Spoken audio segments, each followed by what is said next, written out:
परिचय। प्रकाश एक ऐसी वस्तु है जिससे सब परिचित हैं। यह विभिन्न स्रोतों से प्राप्त होता है, जिनमें मुख्य है सूर्य। जीने के लिए जरूरी ऊर्जा हमें इसी से मिलती है। इसके बिना, जैसा कि हम जानते ही हैं, जीवन का अस्तित्व संभव ही नहीं है। ऊर्जा का वो रूप जो वस्तुओं को देखने में हमारी सहायता करता है, प्रकाश कहलाता है। उद्देश्य। इस पाठ के अंत में आप निम्न करने में सक्षम हो जाएंगे: प्रकाश को परिभाषित करना, प्रकाश की प्रकृति को समझना, साधारण दर्पण द्वारा प्रकाश के परावर्तन को समझना, परावर्तन के नियम, वास्तविक और आभासी प्रतिबिंब में अंतर करना।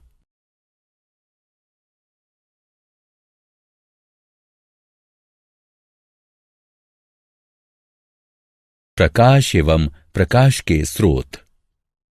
ऊर्जा का वह रूप जो वस्तुओं को देखने में हमारी सहायता करता है, प्रकाश कहलाता है। प्रकाश सरल रेखा में चलता है। ये हम में दृश्य बोध उत्पन्न करता है। प्रकाश के दो स्रोत हैं: चमकीली वस्तुएं और गैर चमकीली वस्तुएं। चमकीली वस्तुएं वे वस्तुएं जो अपना स्वयं का प्रकाश छोड़ती हैं, चमकीली वस्तुएं कहलाती हैं, जैसे सूर्य, लैंप, मोमबत्ती इत्यादि। गैर चमकीली वस्तुएं वे वस्तुएं जो स्वयं पर पड़ने वाले प्रकाश को परावर्तित करती हैं, गैर चमकीली वस्तुएं कहलाती हैं, जैसे चंद्रमा, कुर्सी, मेज इत्यादि।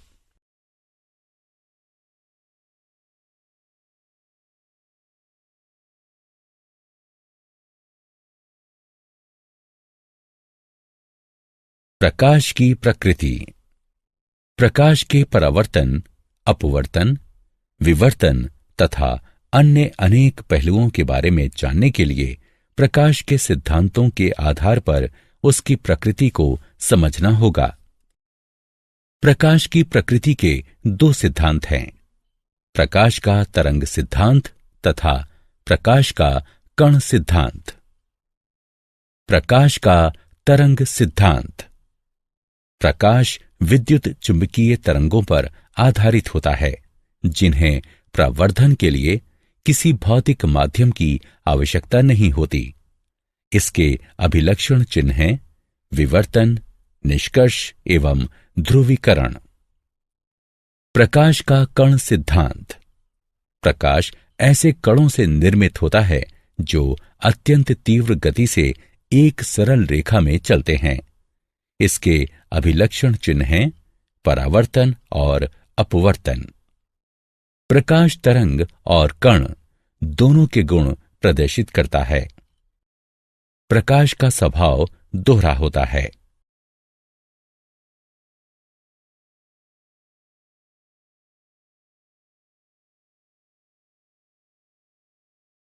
प्रकाश का परावर्तन। किसी वस्तु की सतह पर पड़ने वाली प्रकाश किरणों का वापस भेजा जाना प्रकाश का परावर्तन कहलाता है। चमकदार सतह वाली वस्तुएं खुरदुरी और धुंधली सतह वाली वस्तुओं की अपेक्षा अधिक प्रकाश परावर्तित करती हैं।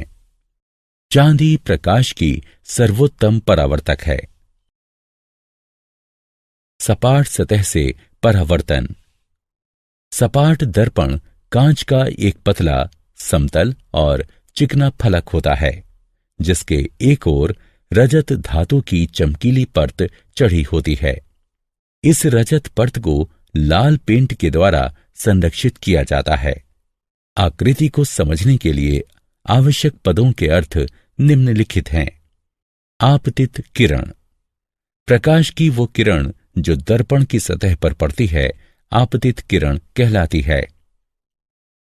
आपतन बिंदु। दर्पण पर आपतित किरण जिस बिंदु पर पड़ती है, उस बिंदु को आपतन बिंदु कहते हैं। परावर्तित किरण।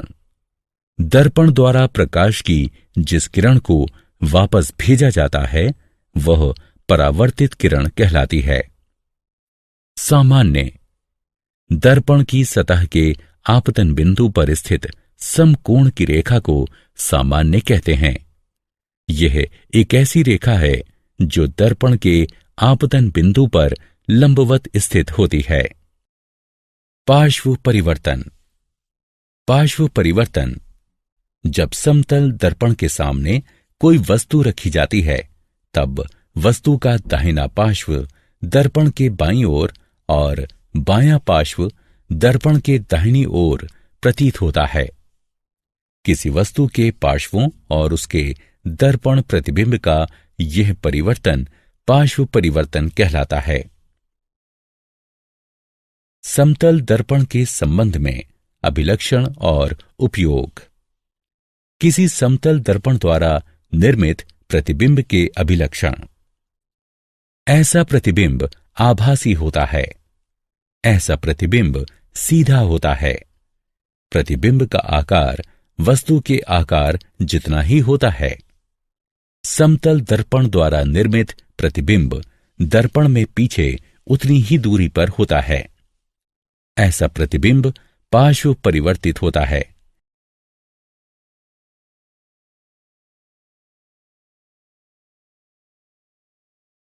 समतल दर्पण के उपयोग। इनका उपयोग स्वयं को देखने के लिए किया जाता है। इन्हें विशिष्ट दुकानों जैसे सुनार की दुकान की अंदरूनी दीवारों पर उन्हें अधिक बड़ा दिखाने के लिए लगाया जाता है। समतल दर्पणों का प्रयोग परिदर्शी बनाने में किया जाता है। इनका प्रयोग व्यस्त मार्गों के तीव्र मोड़ों पर दुर्घटनाएं रोकने के लिए किया जाता है। समतल दर्पण के उपयोग। समतल दर्पण का प्रयोग आईने के तौर पर किया जाता है। समतल दर्पण का प्रयोग सौर कुकर में किया जाता है। समतल दर्पण का प्रयोग कैलिडोस्कोप यानी रंगीन कागज से सुंदर आकृतियां बनाने में प्रयुक्त किया जाने वाला एक खिलौना, कांच के टुकड़े या छोटे छोटे मनके बनाने में किया जाता है।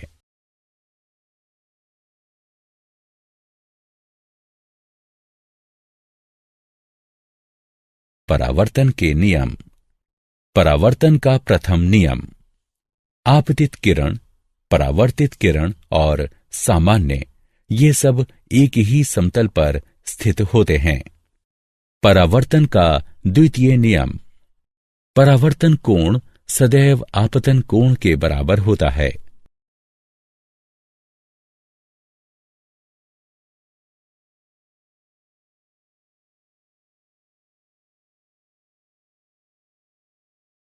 बिंब और प्रतिबिंब में अंतर। बिंब कोई भी वस्तु जो प्रकाश किरणें उत्सर्जित करती है बिंब कहलाती है। प्रतिबिंब। प्रतिबिंब एक प्रकाशिक प्रकटन है जो किसी बिंब से उत्सर्जित हो रही प्रकाश किरणों के किसी दर्पण द्वारा परावर्तित होने से उत्पन्न होता है।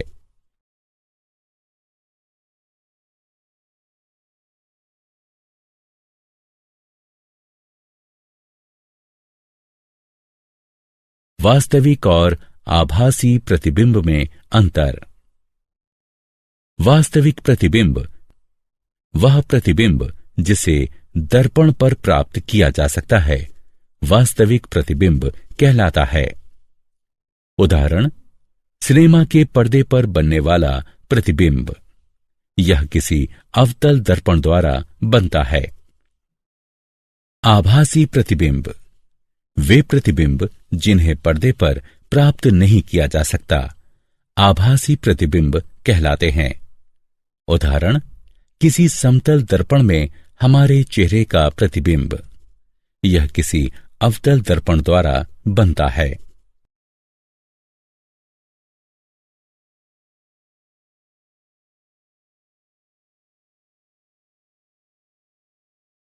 क्या आप जानते हैं दिखाई देने वाले प्रकाश का तरंगदैर्घ्य 380 से 740 नैनोमीटर के मध्य होता है और इसकी आवृत्ति 405 टेराहर्ट्ज से 790 टेराहर्ट्ज के मध्य होती है।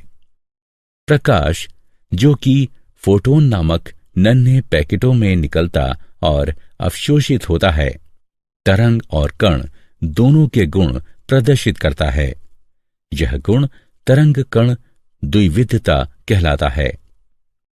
निर्वात में प्रकाश की गति ठीक 29,97,92,458 मीटर प्रति सेकंड आंकी गई है। प्रकाश उत्पन्न करने वाली प्रक्रियाएं हैं नगण्यीकरण या सिंटिलेशन, इलेक्ट्रोल्यूमिनिसेंस, ट्राइबोलियोमिनिसेंस, चेरेनकोव विकिरण।